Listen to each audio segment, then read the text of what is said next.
At a time. In his Georgia garden, he grows and hybridizes over 6,000 exquisite plants. The story of the garden and the gardener next on A Gardener's Diary. Aldrup stumbled into growing daylilies by accident, but now they have become an obsession. As a trial lawyer in Marietta, Georgia, perhaps the biggest trials in his life are deliberating over which daylilies are fine enough to earn their place in his garden and which will be condemned to the compost heap. His wife, Diana, works in his law office as well as by his side in their 1.5-acre garden. For Bill and Diana, every day is a new day in their daylily garden. Bill, we're here in Marietta, Georgia, and we are literally surrounded by thousands and thousands of daylilies. Thousands and thousands, maybe 6,000 or 7,000. 6,000 or 7,000. Have you ever gone out and counted them? Well, in the main seedling garden back there, I have 3 sections, and those are just seedlings. I used to go out here in the garden, and I had corn growing, I had tomatoes, I had about 60 tomato plants, and I had every sort of plant you could think of. And my friend down the street, his name was Buddy King, he said to me, "Bill, what you need to do is quit growing all these vegetables and try to grow some perennials." And he said, "I'm going to bring you some daylilies." And so I planted the plants off in the corner. And about 3 years later, I was walking by the plants one day, and I thought, I am astonished. That's the most beautiful flower I have ever seen. And I talked to Diana about it, so we ordered 100 daylilies, and from then on I've just continued to add to the collection, and the garden has just been lost. The only thing I have now are just a few pepper plants and 12 tomato plants, and the rest is in daylilies. This is a red. It is. This is called Red Volunteer. It was hybridized by the Oaks family up in Tennessee. It's really a nice plant because it goes dormant in the wintertime. It will survive all the way north, even as far as Maine. Wow. So this is a 7-inch flower. Does that mean 7 inches in diameter? 7 inches in diameter. Wow. The color is brighter in the morning, but here we are later in the afternoon. And as you can see, that it still has really good color. It stands the heat of the day as good as any red I know. And it's a nice size plant. This is, what would you call this, a large one or medium size? This is a large one. No, this is a large plant. Most daylilies are not this size. Even the buds are big. The buds are big, and I'm delighted to see that I'm going to have flowers from it, at least for 2 or 3 more weeks. So Red Volunteer is a good all-around plant for toughness, pretty flower, and it'll grow in Georgia happily and in Maine. Absolutely. The property that Diane and I have here is 5 acres. The amount that we use for cultivation is about 1.5 acres. My dear wife, Diana, she helps me in the garden, and she keeps good track and keeps good records of what I have. And she pulls weeds, and she helps me with deadheading all the time. And it's important to remove the old blossoms at the end of the day because you want your garden the next morning to look pristine clean. And that's what I want to see when I get up in the morning. Well, he's an early riser. He gets up about 5. He's usually out here by 6 o'clock.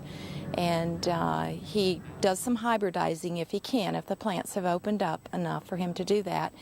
And really, he has a cup of coffee and he just enjoys walking through his garden. That's all he likes to talk about and think about. Obsessed. Obsessed, completely obsessed.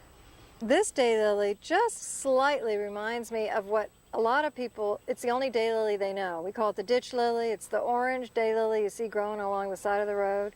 But this is obviously more refined. Oh, it is. Eric, I saw this daylily for the first time 2 years ago when we went to the National Daylily Convention. And when I saw it, I was just really taken with it, and I just had to have it. The name of it is Primal Scream. Is that why you wanted it? I wanted it because of the color and because I liked the name and I liked the height. I just liked the flower. The petals are a little bit different than you see on a lot of the daylilies. They're more curved and sort of roughly looking. It is. It's called a spider lily. The sepals are curved just like they were ribbons that you might use to tie up a box or something. And it's very long, elongated, just a very handsome flower. With the orange color in here, is it pretty likely that this would have some of the parentage of the common, what I call the ditch lily? It's that orange daylily you see along the roadsides, blooming at old home sites, abandoned gardens. I think you're absolutely right, Erica. It certainly does, because all of these lilies have that somewhere in their background. And I think that this one has even a stronger color. So it has that in its background, I'm sure. Is Primal Scream easily available to people that want to have this color in their garden? It is. You can buy it from almost any daylily hybridizer for about $75 for 2 fans. I like it, but I'm not, 75, that's an investment. It is an investment, but you have to think it grows pretty fast too. Hybridizing daylilies is a combination of art and science. Bill shares some of his secrets with us when we return.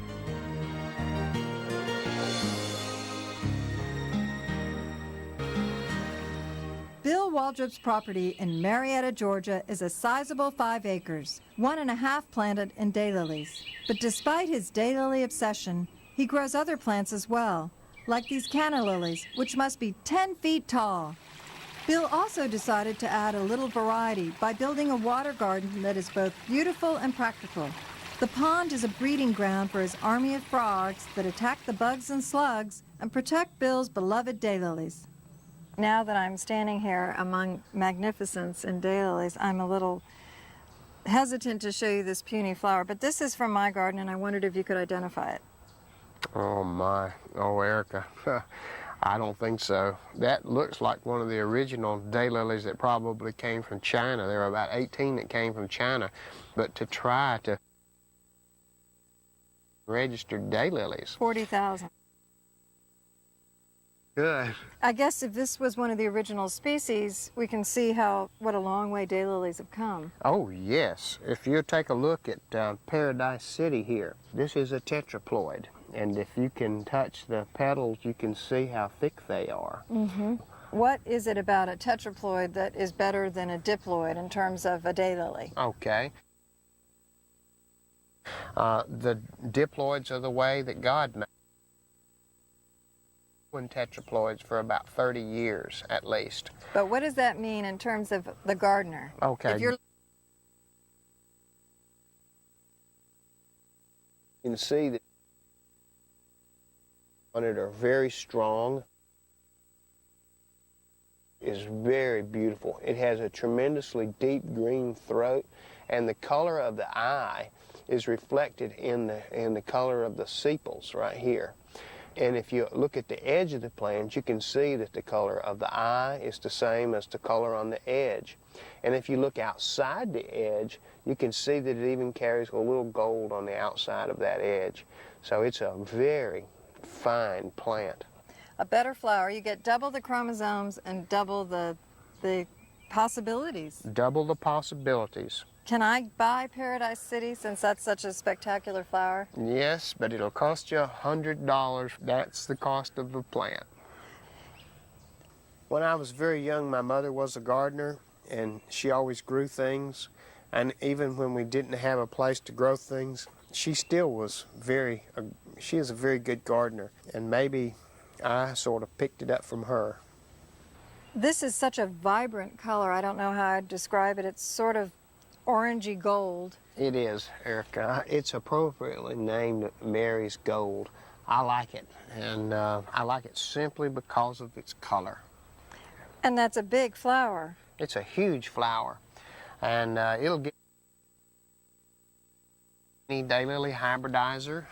You can call them up, and for $5, they'll send you 2 fans of them. Are there any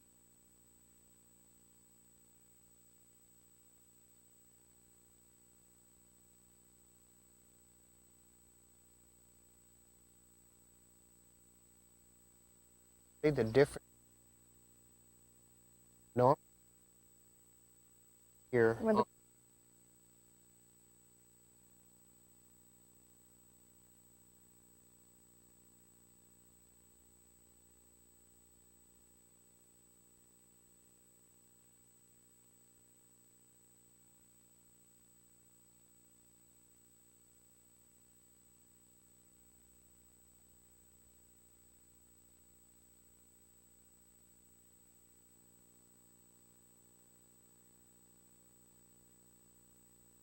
A little bit of green.